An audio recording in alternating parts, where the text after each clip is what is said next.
Bonjour mes chers élèves de la troisième année collégiale. Ce cours va nous aider de bien reconnaître les matériaux qui constituent les récipients, les conserves, les emballages et les appareils. Il va nous servir également de bien savoir comment distinguer entre les matériaux, même qu'ils sont de la même famille. La première partie de ce cours sert à déterminer les propriétés de quelques matériaux les plus utilisés dans la vie quotidienne. Ces matériaux sont répertoriés en 3 classes: les métaux, le verre, les matériaux organiques comme le bois, le carton et surtout le plastique.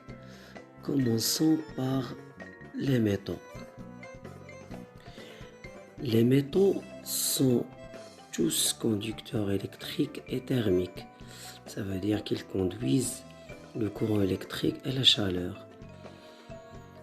Incassables, ça veut dire rigide.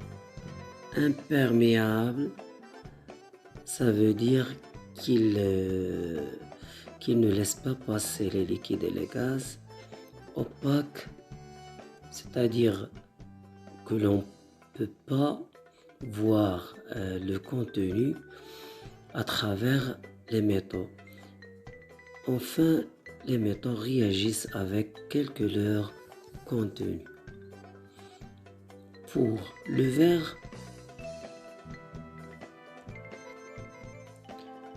les verres sont isolants électriques, conducteurs thermiques, cassables, imperméables. Ils ne réagissent pas avec le contenu. Tandis que les matériaux organiques, prenons par exemple le plastique, il est isolant électrique et thermique. Sa résistance est faible à la chaleur. Il est transparent parfois, il est opaque, déformable et imperméable. Allons voir maintenant comment distinguer entre l'objet et le matériau. Pour fabriquer un objet comme une chaise, un portable et un stylo, on utilise un matériau ou plus. Les matériaux comme le plastique, les métaux, les verres. Un exemple, comme le ciseau. Le ciseau, c'est un objet constitué d'un poignet en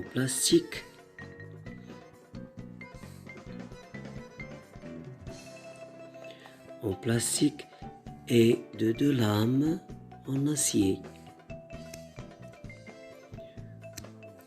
Le ciseau est un objet.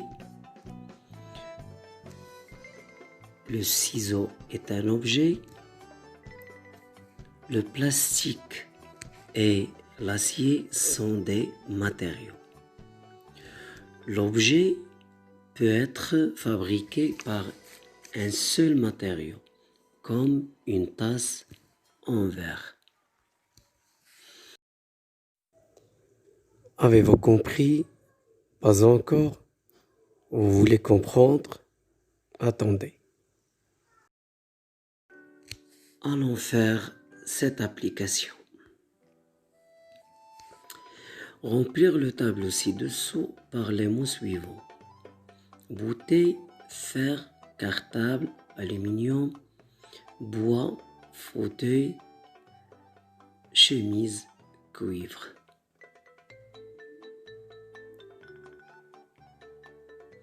Avez-vous terminé? Voilà la réponse.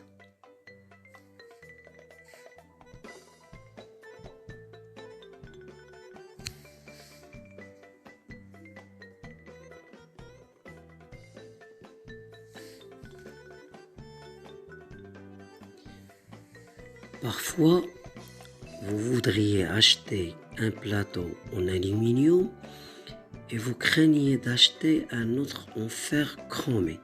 Ça va rouiller, c'est pas bien. Dans cette partie du cours, nous allons apprendre comment distinguer les matériaux qui sont de la même famille. Prenons par exemple les métaux. Les métaux les plus utilisés sont le fer, le cuivre, l'aluminium et l'acier. On les distingue par leurs propriétés physiques et chimiques. Commençons par le cuivre. Le cuivre. Le cuivre, il est de couleur rouge brique. Il est caractérisé par sa couleur.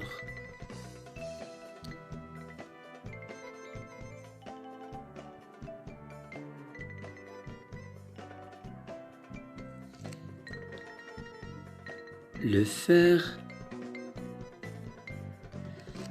est attiré par l'aimant.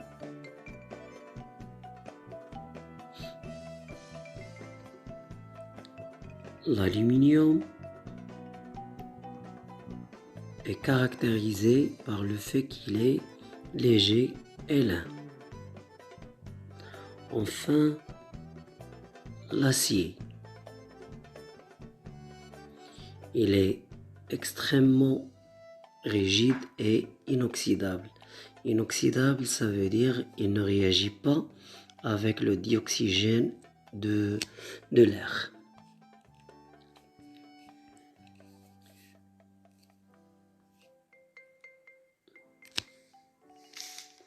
Pour les métaux, c'est fini. Prenons un autre exemple des matériaux de la même famille.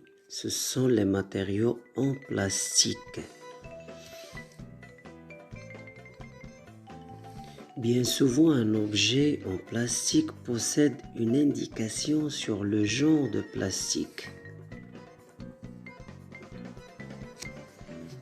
Par exemple, l'indication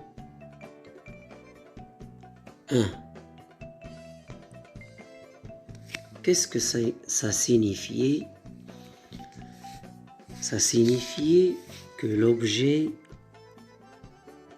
est en plastique de genre PET, polyéthylène terephthalate.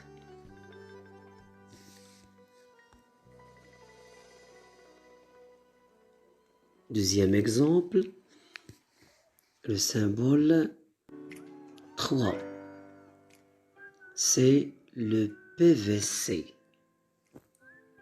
Ça signifie que l'objet, comme les tubes d'adduction eau potable, est en plastique de genre PVC, polychlorure de vinyle, et etc. Le genre PE, polyéthylène, flotte sur l'eau douce. Il ne se courbe pas dans l'eau bouillante. Tandis que le PS, polystyrène, flotte sur l'eau salée, mais il ne flotte pas sur l'eau douce, soluble dans l'acétone. Le PVC, le polychlorure de vinyle, ne flotte ni sur l'eau salée ni sur l'eau douce. Il brûle avec une flamme verte. Voici un schéma qui va vous aider de distinguer les genres de plastique PE, PS, PVT, PET. Par exemple, on met un morceau de plastique parmi les 4 morceaux. Comme vous voyez ici, dans l'eau douce, s'il flotte, alors c'est le cas d'un PE. le polyéthylène. Sinon, on utilise l'eau salée. S'il flotte, alors c'est le cas de PS. Sinon, il peut être PVC ou bien PET. Et ainsi de suite. Mes chers élèves, merci de votre attention.